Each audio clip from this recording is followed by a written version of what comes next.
So we treat the ocean like our global trash can.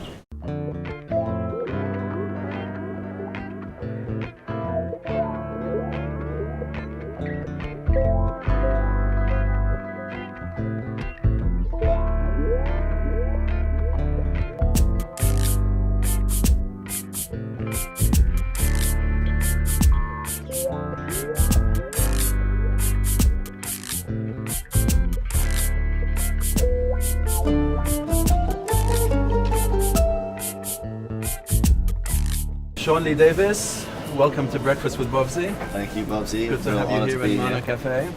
And what a wonderful space. Thank you. Loving it. I have to say you. the coffee is fantastic. Thank you. It's doing the trick. Cheers. Cheers.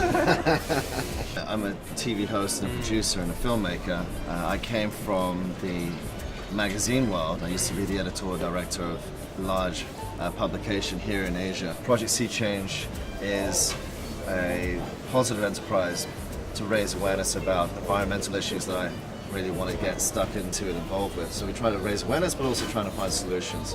We got a Maasai warrior to come out and march through Sheung-Wan, the ivory trading district, and the government this year announced that they will ban or at least phase out the trade of ivory. Maasai warrior walking through Sheung-Wan. Oh my God, I missed it. It was shocking because he walked into, I think it was down Hollywood Road, and his face went ashen. He was like, all I see are dead elephants. My brothers and sisters.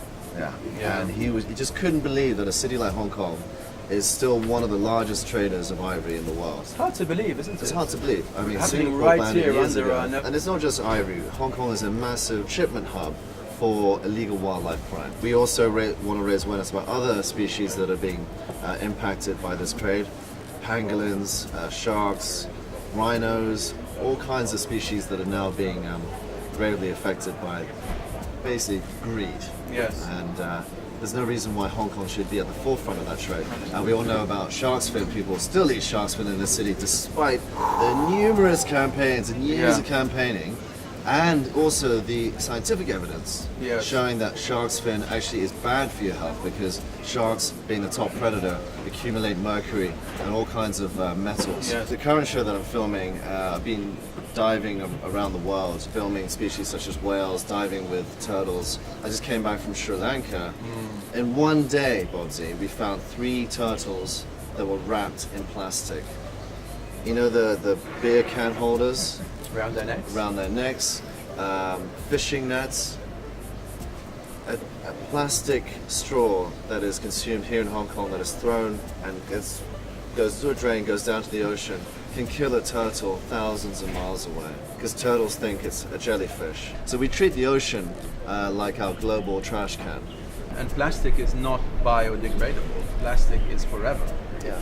Decomposes into smaller and smaller parts, but it never disappears, right? For at least 500 years, we believe. Yeah. We had the Stone Age, the Bronze Age, and now we have the Plastic Age, and that's how actually humankind is directly affecting the biochemical makeup of our biosphere that we call planet Earth. Yeah. It does make a difference if you can use utensils and properly in cups like these, which can be recycled, versus something that people, even if it's thrown away, a lot of this plastic seeps or leaches into the oceans. And as you see, just here in the waters of Hong Kong, how many polystyrene lunch containers you see bobbing up and down the ocean, and plastic bags. Where does that go? Into us, right? And that's what people need to become aware of. There is no such place as a way. Right. But what people aren't aware of is that when we throw plastic away and styrofoam and other human-made materials, eventually they come back into us. In Hong Kong, we talk about having at least 15,000 restaurants. Mana saves about 2.5 tons of food waste by diverting it to farms to make good soil. So if Mana is generating or saving 2.5 tons of food waste, what about all the restaurants in Soho? How much are they generating? What about all the restaurants in Central? Hong Kong Island? New territories? Collectively, how much food waste is Hong Kong wasting?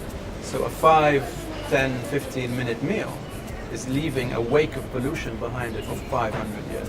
It's If not utter, thousands of years. if not. You've shown that you can make a profitable business incorporating your belief system, doing it in a more sustainable way. Business as usual no longer serves humanity. Right.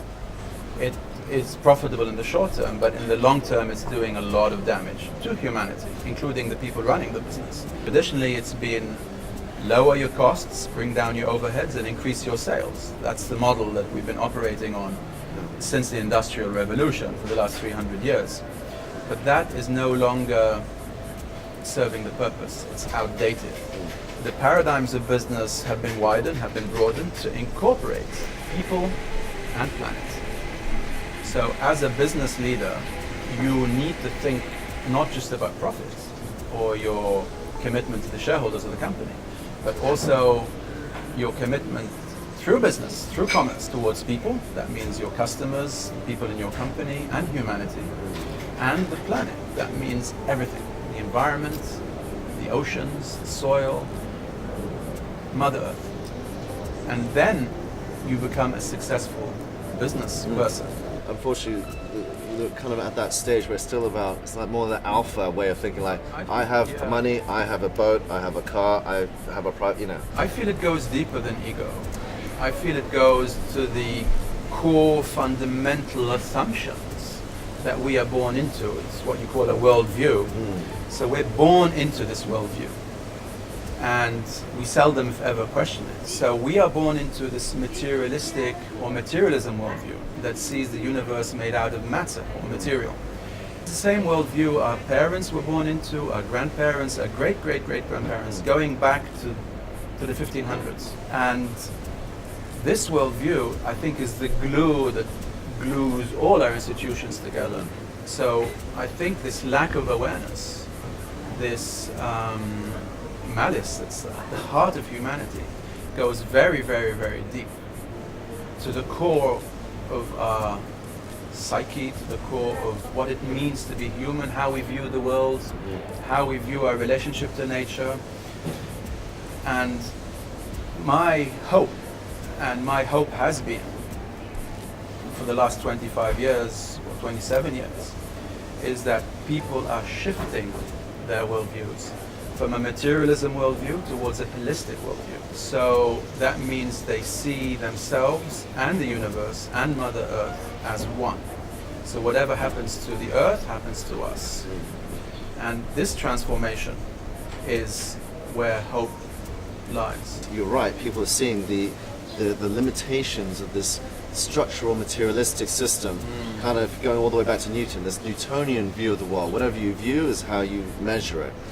We're now going to that quantum realm which is what the hippies or these transformed people believe in. Einstein was a big hippie. He was, and that's incredible, because people think of Einstein as the quintessential scientist, but he was actually more about creativity and the imagination and tapping into the holistic realm. Science is now beginning to measure these quantum kind of trends or these quantum phenomena that the neo-spiritualists have been talking about for decades. And that's what's really interesting. The scientists now measuring that consciousness can actually be, or the ECG of your brain can be measured outside of your brain. So are we actually downloading consciousness? Are we projecting it? Or is it? We used to think it's all in here in the brain, right? In the brain, yeah. But actually, they're now measuring that it can be outside of the brain. So now we know that the mind is not the brain. Right. The mind is much bigger. Thanks to the great prophets and artists and philosophers and poets, and thanks to the scientific revolution through quantum physics, we know that the building block of the universe is not just material, but it's also energy. Like, the universe is conscious. This WWF published a report saying that if everyone lived the way Hong Kong people live, we will need 3 planets. Yes, and most people in Hong Kong don't realize that. We need to be the change we need to see in the world, as the cliche goes. Because this is how change happens. Change happens in our minds. Once we change our mind, everything changes. The late Willis Harman, in this book, Global Mind Change, refers to it as the global mind change. Collectively, humanity has a mind, and if that changes, so does reality. We are one of the biggest wasters in the world. If you look at our ecological footprint. We have, I think, the second or third highest ecological footprint, certainly in Asia. And it's this expensive city to live in. We have to concern ourselves with making money. But we have to do it in a more creative and conscious, environmentally aware way. It's more effective if you can make a business sustainable by doing sustainable things, which is what you're doing here Fully in agree Mana. with it.